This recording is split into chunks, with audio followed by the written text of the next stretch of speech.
ଆଜି ଆମେ ପଢ଼ିବା ବିପ୍ଳବୀ ବକ୍ସି ଜଗବନ୍ଧୁଙ୍କ ବିଷୟରେ। ଖୋର୍ଦ୍ଧାର ଜଙ୍ଗଲ ଅଞ୍ଚଳରେ ଗୋଟିଏ ନିକାଞ୍ଚନ ଜାଗା। ସେଠାରେ ଚିନ୍ତିତ ଭାବରେ ବସିଥାନ୍ତି ସର୍ଦ୍ଦାର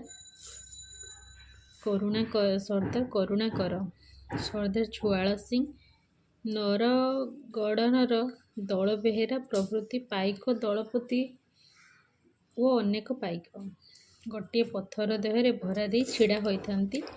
ସେମାନଙ୍କର ନେତା ବକ୍ସି ଜଗବନ୍ଧୁ। ଛୁଆଳ ସିଂ କହୁଛନ୍ତି ଦୀର୍ଘ ନିଶ୍ୱାସ ପକାଇ, ନା ଆଉ କିଛି ଚିନ୍ତା କରି କି ଲାଭ? ଭାରତର ପ୍ରତ୍ୟେକ ରାଜ୍ୟ ଆଜି ଇଂରେଜ ଅଧିକାରରେ। ଓଡ଼ିଶାରେ ହିଁ କେବଳ ଆମେ ବର୍ଷ ବର୍ଷ କାଳ ତାଙ୍କ ବିରୋଧରେ ଯୁଦ୍ଧ କରି ଆସୁଛୁ। ଖୋର୍ଦ୍ଧାକୁ ଛାଡ଼ିଦେଲେ ଓଡ଼ିଶାର ସବୁ ଅଞ୍ଚଳକୁ ଇଂରେଜମାନେ ଦଖଲ କରିନେଲେଣି। ଆଉ କେତେଦିନ ଏକାକୀ ଖୋର୍ଦ୍ଧା ସେମାନଙ୍କୁ ଅଟକାଇ ପାରିବ? ବକ୍ସି ଜଗବନ୍ଧୁ ଦୃଷ୍ଟି ଫେରାଇ କହୁଛନ୍ତି, ତେବେ ତୁମେ କ'ଣ କରିବାକୁ ଚାହଁ? ଛୁଆଳ ସିଂ କହୁଛନ୍ତି, ଭାରତର କୋଟି କୋଟି ଲୋକ ଯେତେବେଳେ ଇଂରେଜ ଶାସନକୁ ମାନି ନେଲେଣି, ଅଳ୍ପ କେତେ ହଜାର ପାଇକ ଇଂରେଜମାନଙ୍କୁ ହଟାଇ ପାରିବା ଆଉ ସମ୍ଭବ କି? କରୁଣାକର କହୁଛନ୍ତି, ସମ୍ଭବ, ନିଶ୍ଚୟ ସମ୍ଭବ। ଛୁଆଳ ସିଂ କହୁଛନ୍ତି, ନା, ନୁହେଁ, କଦାପି ନୁହେଁ। ଜଣେ ପାଇକ କହୁଛନ୍ତି, କଦାପି ନୁହେଁ। ତେବେ କ'ଣ ଆମେ ଇଂରେଜଙ୍କ ପାଖରେ ଶରଣ ପଶିବୁ? ଏଇଆ ତୁମର ଇଚ୍ଛା ଛୁଆଳ ସିଂ? କରୁଣାକର କହୁଛନ୍ତି, ନା ନା, ତା ହେଇ ନପାରେ। ସୂର୍ଯ୍ୟ ପଶ୍ଚିମ ଦିଗରେ ଉଦୟ ହେଲେ ମଧ୍ୟ ତାହା ହେବ ନାହିଁ।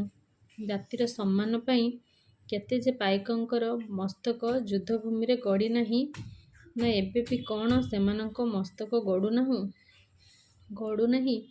ଏତେ ଚଞ୍ଚଳ କ'ଣ ଭୁଲିଗଲ ବୀର ନେତା ଜୟରାଜଗୁରୁଙ୍କୁ?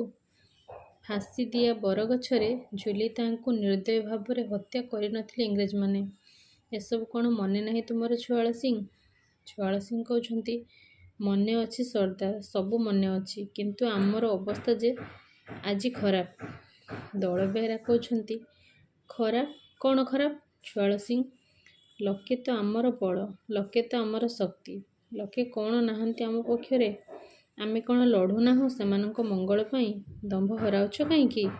ଏହି ସମୟରେ ଝପଟ ସିଂ ଓ ବଳିୟାର ସିଂ ନାମକ ଦୁଇଜଣ ପାଇକ ପ୍ରବେଶ କଲେ ସେମାନଙ୍କୁ ଚାହିଁ। ଖବର କ'ଣ? ବକ୍ସି ଜଗବନ୍ଧୁ ସେମାନଙ୍କୁ ଚାହିଁ କହୁଛନ୍ତି, ଖବର କ'ଣ? ଝପଟ ସିଂ କହୁଛନ୍ତି, ଆପଣଙ୍କ ପରିବାରର ସମସ୍ତଙ୍କୁ ବାନ୍ଧି ନେଇଛନ୍ତି ଇଂରେଜମାନେ। ମା, ସ୍ତ୍ରୀ, ପୁଅ, ପୁତୁରା ସମସ୍ତଙ୍କୁ ବାନ୍ଧି ନେଇଛନ୍ତି।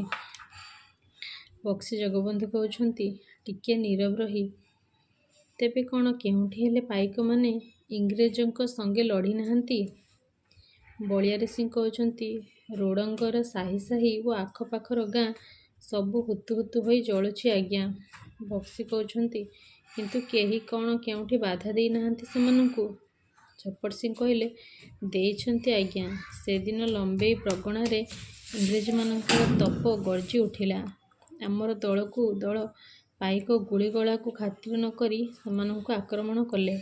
କେତେ ପାଇକ ଗୁଳିମାଡ଼ରେ ଭୂଇଁରେ ଲୋଟିଗଲେ।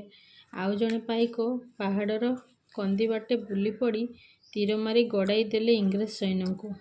ସେଥିପାଇଁ ଅବସ୍ଥା ସମ୍ଭାଳି ହୋଇଗଲା। ନୋହିଲେ? ଦଳବେହେରା କହୁଛନ୍ତି, ନୋହିଲେ କ'ଣ? ବଳିୟାର ସିଂ କହୁଛନ୍ତି, ନୋହିଲେ ଆମର ଆହୁରି କେତେ ଯେ ପାଇକ ପ୍ରାଣ ହରାଇଥାନ୍ତେ କିଏ କହିବ? ବନ୍ଧୁକ ନାହିଁ, କମାଣ ନାହିଁ, ଗୁଳିଗୋଳା ବାରୁଦ ନାହିଁ। ଛୁଆଳ ସିଂ କହୁଛନ୍ତି, ଶୁଣ ସମସ୍ତେ, ମୁଁ ଯେ କହୁଥିଲି ଅବସ୍ଥା ଶୋଚନୀୟ ବୁଝ। ଏବେ ତାହା ସତ କି ନୁହେଁ? ନା ଉପାୟ ନାହିଁ ଆଉ?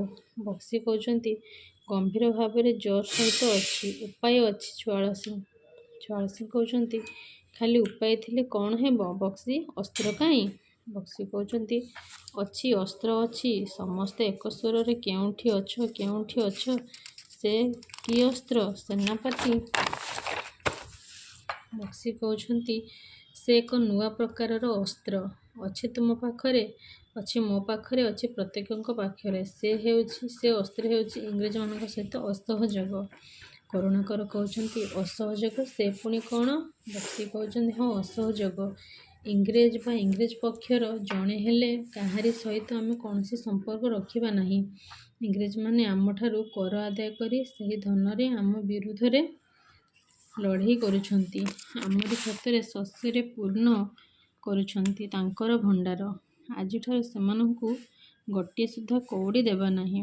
ଆମର ବିଶ୍ୱାସ, ଜମିରେ ମଧ୍ୟ ଲଙ୍ଗଳଗାର ମାରିବା ନାହିଁ। ପଡ଼ୁ ବର୍ଷ ବର୍ଷ କାଳ ସମସ୍ତ ଜମି ପଡ଼ିଆ ପଡ଼ୁ। ଲୋକେ ଗ୍ରାମରେ ଥିବାରୁ ସିନା ସେମାନଙ୍କ ଉପରେ ଇଂରେଜମାନେ ଅତ୍ୟାଚାର କରୁଛନ୍ତି। ପରିବାର ଘେନି ସମସ୍ତେ ଚାଲ ଜଙ୍ଗଲକୁ ଚାଲିଯିବା। ଏଣିକି ଦେଖିବା ଇଂରେଜ ପକ୍ଷର ଲୋକ କେହି ଯେପରି ମୁଠାଏ ଅନ୍ନ କି ଟୋପାଏ ପାଣି କେଉଁଠାରେ ନ ପାଆନ୍ତି। କରୁଣାକର କହୁଛନ୍ତି, ଏ ତ ନୂଆ କୌଶଳ। ବାସ୍ତବରେ ଏହା ଯଦି ସଫଳ ହେବ। ବକ୍ସି କହୁଛନ୍ତି, ହେବ ନିଶ୍ଚୟ ସଫଳ ହେବ ସର୍ଦ୍ଦାର। ଇଂରେଜ ଏଣିକି କାହାଠାରୁ କର ଆଦାୟ କରିବ କରୁ, କାହାର ଫସଲ ନେବ ନଉ, କାହା ଉପରେ ଅତ୍ୟାଚାର କରିବ କରୁ। ଦେଖ, ବିଚାର କରି ଦେଖ। ଦଳବେହେରା କହୁଛନ୍ତି, ବିଚାର ଆଉ କ'ଣ ବକ୍ସି, ଏହା ତ ଆମ ଶେଷ ନିଷ୍ପତ୍ତି। କରୁଣାକର କହୁଛନ୍ତି, ବେଶ୍, ତାହାହେଲେ ଆଜିଠାରୁ ଏହି ନୂଆ ଯୁଦ୍ଧ ଆରମ୍ଭ ହେଉ। ବକ୍ସି କହୁଛନ୍ତି, ଏହି ପନ୍ଥାରେ ଦୃଢ଼ ରହିଲେ ଦିନେ ଇଂରେଜମାନେ ଭାରତ ଛାଡ଼ି ଚାଲିଯିବାକୁ ବାଧ୍ୟ।